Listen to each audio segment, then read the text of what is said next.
Please welcome Daniella Cohen, the 2013 Prize winner from Japan.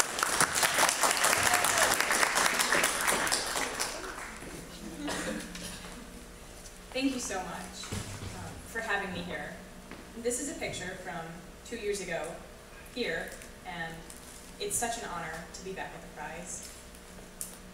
So 2 years ago, I was sitting where you were sitting, and I had a dilemma. There were brilliant professors and diversity advocates sharing stories of racism and bigotry experienced firsthand and remarkable resilience. But that wasn't me. At night, the winners would share stories of stereotypes and risks taken to rise above ignorance. I heard stories about uncomfortable situations, of racial slurs motivating bold actions to combat racism. But again, that wasn't me. I live in a place where most people look like me, talk like me, and pray like me. I have never experienced discrimination or felt helpless because of a stereotype or slur thrown at me. I'm rarely the only person of my skin color in any situation. So when I heard all these stories of racism and resilience, I couldn't understand why the work that I do led me to a race relations prize. And as I sat in your seat, in my white skin, hearing stories of racism, I felt ashamed. I felt like I didn't deserve the prize, and I felt like there was someone else who should be sitting in my seat. While the journey that my ancestors took to flee the Holocaust in Europe is a part of me, I live in a much different and a much easier time. Race relations for me has not been a story of hardship. I haven't experienced discrimination because of my race, but I still have a duty to improve race relations. Improving race relations means education and activism for all people, for the people who are discriminated against, but also those who have it easier. Now, I'm only 17, and I'm not qualified to tell you any answers or to give you any solutions. I'm not here to tell you how I combat racism, but I am here to share my story and what I have learned about my seat in improving race relations. It started with a simple letter. Dear Suma, hi, I'm Daniella. I'm in 5th grade, and I love to skate. It's a sport where you wear special boots so you can glide on ice and twirl and jump. Do people figure skate in India? What kinds of things do you like to do? I love math. I have a dog named Allie. What kinds of animals do you like? I've never been to India, but it sounds very pretty. Maybe someday I can meet you. Your hopefully future friend, Daniella. Dear Daniella, I'm Suma. I'm 13 years old. I go to school in Bangalore. I love chime, cutlock, and key. No, I don't play ice skating. I have a great teacher, Kavita. She will teach us math. I have 6 subjects. I like English the most. I love birds. I also have one dog. Her name is Julie. Yes, I like animals. We have an elephant. Your hopefully future friend, Suma. When I wrote my first letter, I was just looking for a friend. And I didn't know anything about India, so making a friend in India sounded exciting. But as a 5th grader in America, it was hard for me to understand what it was like to have an elephant, to live in a group home, to not have a family to support me, or any family at all. I never considered myself to be closed-minded, but my mind opened up when I received Suma's letter. I've never had to sleep on a dirt floor, never had to drink dirty water, worry if there will be food on the table or a roof over my head. But I was connecting with a girl my age, studying the same subjects as me, who had the same aspirations, was living in a completely different situation. Little did I know, this connection would lead me to Suma's school twice, and little did I know, Suma's letter would be the most important possession I own. Suma and I developed our friendship through letter writing exchanges lasting over 7 years today. The bond that I formed with Suma and her classmates is remarkable, and I knew I had to share my experiences. That's why I co-founded GIVE, a project that started with a simple letter writing exchange, but has transformed into an international letter writing organization with schools writing from across the United States, Europe, India, Uganda, and Rwanda. I attended the Princeton Prize in Race Relations Symposium, and I felt motivated to expand my project and see what else I could do. I formed a team with some of my closest friends, reached out to more schools, applied for countless grants, and made videos to share my story.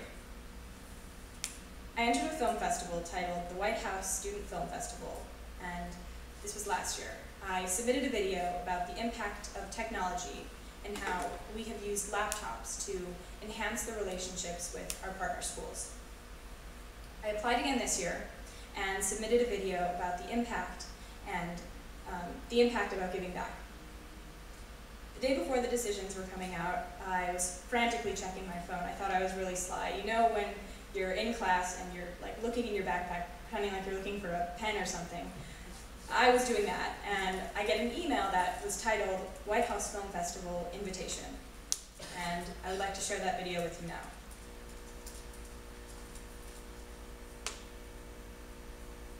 Dear President Obama,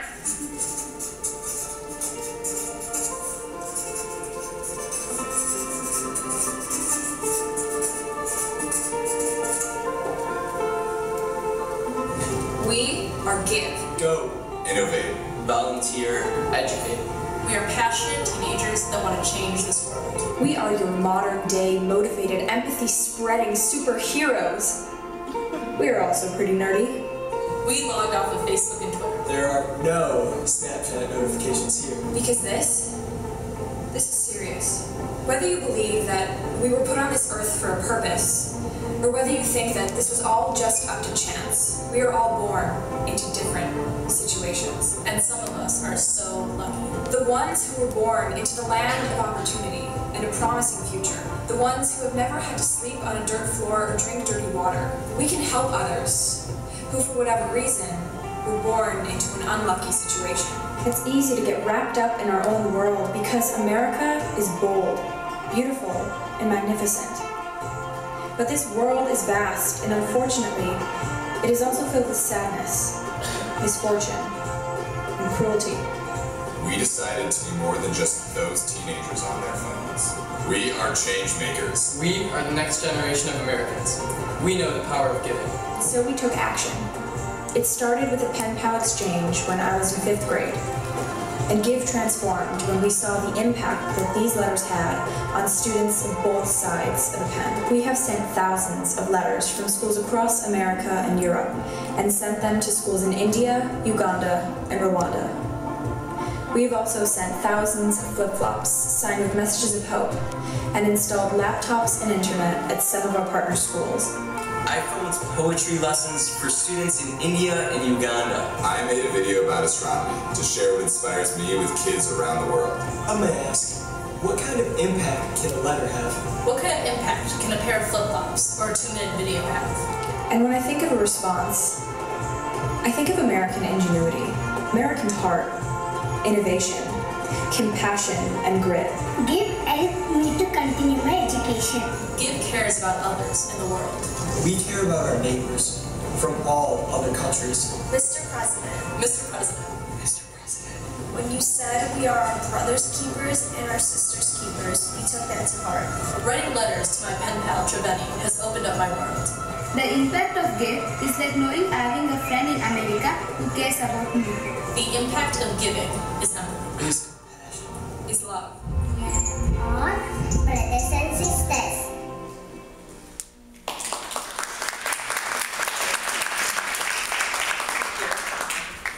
So last month, I find myself at the White House with my best friend.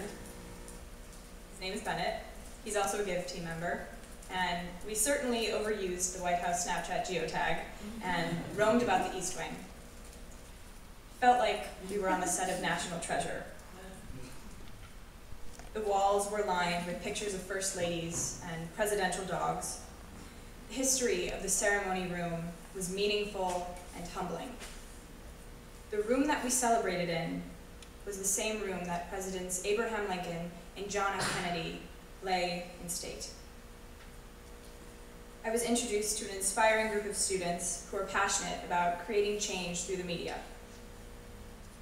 We were interviewed by E! News, met Hilary Swank, Cal Penn, also known as Kumar, and Amber Riley from Glee. And then the president walked in, and I started to tear up. His smile lit up the room, and his energy could be felt through all angles. And then I'm standing next to him, someone who has dramatically changed race relations. I still cannot believe I'm able to say those words. The president talked about being our brother's keepers and our sister's keepers, and being an individual and making a difference in your own community. The Princeton Prize and White House Student Film Festival gave me newfound responsibilities to think bigger and to work harder. GIVE has now sent thousands of letters and flip-flops, signed with messages of hope, installed internet and laptop at rural schools in India and Uganda.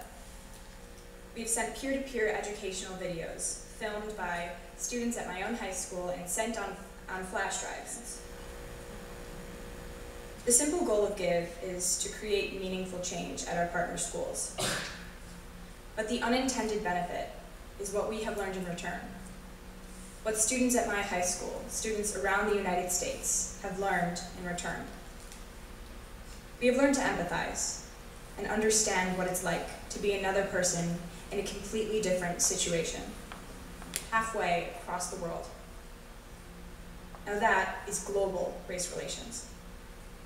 By stepping out of our own shoes and stepping into the shoes of another, we become better people. And we all know that there are poor kids in India who don't have access to basic necessities.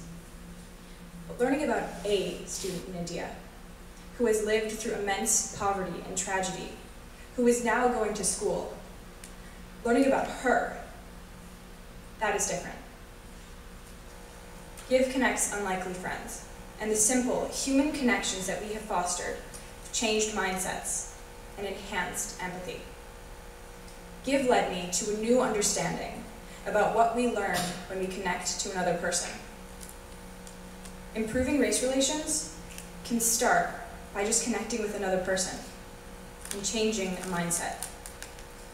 And that starts when we become more empathetic, by writing a letter. The Princeton Prize has given me a new definition of race relations, but it has also given me a newfound responsibility that I share with all of you. The chair that you are sitting in is not a mistake, like I thought it was for me. You have been given the honor and responsibility of being a leader, to change the system, to embody your new definitions of race relations. Remember the honor that has been given to you in the halls of your high school, in the classroom, in overheard conversations, and wherever life takes you. Race relations is about connecting with another person, and that can start with changing a mindset. One flip-flop and one letter at a time. Thank you.